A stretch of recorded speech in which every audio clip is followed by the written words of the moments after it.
by the way, my name is Versatile, aka the Alkebulan. Trust the name you can trust when it comes to all things reactions. And right now we're gonna react to day 14 of Diddy's trial. Listen, we're gonna get straight into it. Make sure you hit the like button, hit the subscribe button, and let's keep it moving. Let's keep it moving. All right, we know what the charges are. We know that Diddy he pleaded not guilty. But yeah, let's keep it moving. So the witnesses for day 14 was Mia, and Eddie Garcia and Sylvia Oken. All right, so Eddie Garcia is the former security guard from the Intercontinental Hotel in Los Angeles, and Sylvia Oken was the Beverly Hills Hotel. I don't know why the notes is not showing up properly, but we're going to get into that later. We'll just get into that. Let's get straight into the testimony. Where are we? Testimony. All right, so from Mia, give me a second, y'all. So yeah, Mia's situation is more or less the same thing. It's like she testified for about 1 hour. Excuse me. Wow. Mia testified for about 1 hour and concluding a testimony from day 13. Concluding from day 13 with redirect by AUSA Emily Johnson and a brief recross by Brian Still. She reiterated the situation in 2015, all that, and she mentioned about the scrapbook. She was groomed to appear loyal. She discussed it that she's basically saying the same thing over and over. She said, the prosecution showed a 2016 email from Mia to Christina Coram begging to keep her job after Revolt Films closer, writing, "I'm lost without this." Brian still pressed Mia on why she didn't report the assault earlier, suggesting she sought financial gain. But Mia countered, "I was terrified of him." And the judge allowed unlimited use of Mia's scrapbooks to avoid prejudicing the jury. So the standout quote from this is, as per usual, not as per usual, but we know what the standout quote is from Mia. We know what the link to the charges are. Like it's literally the same thing. All right, it's the same thing. We got to Ted. We get to the testimony for Eddie Garcia, who was the former security guard for the Intercontinental Hotel, from 2016. Eddie Garcia testified for about 2 hours, all right, detailing Sean Combs' $100,000 payment to obtain a 2016 surveillance video showing Sean Combs assaulting Cassie in the hotel hallway. He confirmed receiving $25,000 personally from Sean Combs' associate Anthony Pizzetti. That name brings up again, so he definitely needs to testify, or he definitely needs to be charged, or one of the two. Him and Christina Coram. Anyway, for his share of the video, believing it was the only copy,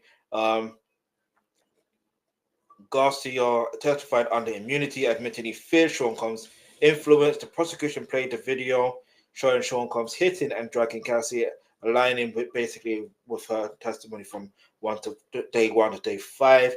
Actually, technically, it's day 2 to day 5. Eddie Garcia noted Cassie had a bruised eye when she escorted her out.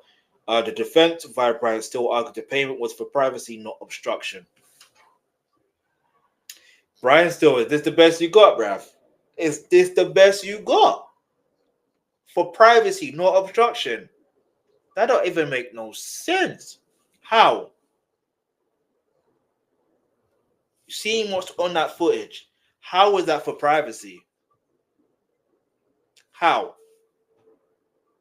I don't know, man. It can't be the great Brian Still. It can't be. Y'all hyped him up too much.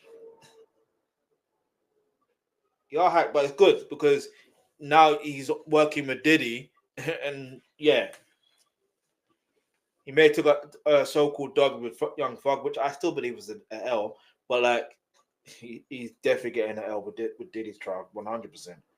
I could be wrong, but I don't think I'm wrong on this one. He said Garcia said, sorry. Anyway, where was I? Garcia delay in reporting, so he and questioned Garcia's delay in reporting, suggesting he sought profit. Garcia maintained, "I was scared of Diddy's power." Um, so still, Brian Still's cross-examination focused on Garcia's immunity deal, but judge limited questions about uncharged crimes. Now, the standout quote obviously is from Diddy paid us $100,000 for the video. I got $25,000 and I thought it was the only copy. You shouldn't think it's the only copy. You mean linked to the charges? Well, I'm glad you thought it was the only copy anyway, in hindsight. So linked to the charges, RICO $100,000 payment is a predicate of act of bribery and obstruction. Blank trafficking, video cover-up ties to coercive of Cassie. So that's that one. Let's go to the next testimony by Sylvia Oken from Beverly Hills Hotel. Employee, front desk staff at the Beverly Hills Hotel from 2013 to 2016. Sylvia testified for about 45 minutes, all right, describing hotel booking for Sean Combs' free cost. In 2015, she confirmed reservations under aliases like Frank Black, arranged by Christina Coram or Mia for suites used for private events. Oken noted unusual requests for extra linen, baby oil, and discreet check-ins. She recalled seeing Cassie appearing withdrawn. Does that look like consent to you? If someone's withdrawn, did that? Anyway, let's keep it moving. During a 2015 checkout, the prosecution presented hotel invoices showing payments from Bad Boy Entertainment's RICO. The defense via Tenny Gregorios argued the bookings were consensual events, not criminal, and questioned Oken's lack of a direct knowledge about the events. Oken stated, "I just handled the desk. I didn't see inside the rooms."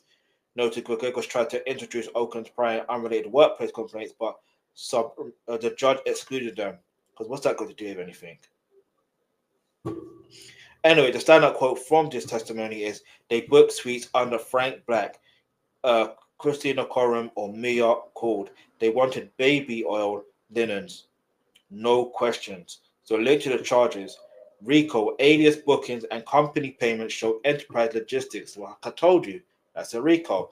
Transportation suites for free costs confirm interstate travel. Blank trafficking, baby oil ties to free cost logistics. Like what I'm saying, free cost logistics. All I'm saying is, when you think about this, when you think about this particular case, there's certain patterns. There's certain patterns of behaviors that are obviously happening, and you can't. I don't know if you can really dispute that. If I'm honest, I don't know if you can really dispute that. I really don't think you can. Give me a second, y'all. I'm loading up for the next day, for which is 3rd of June, day 15. All right. But anyway, let me know what your thoughts are in the comments below. Let me know. Hit the like button, hit the subscribe button. Let's keep it moving.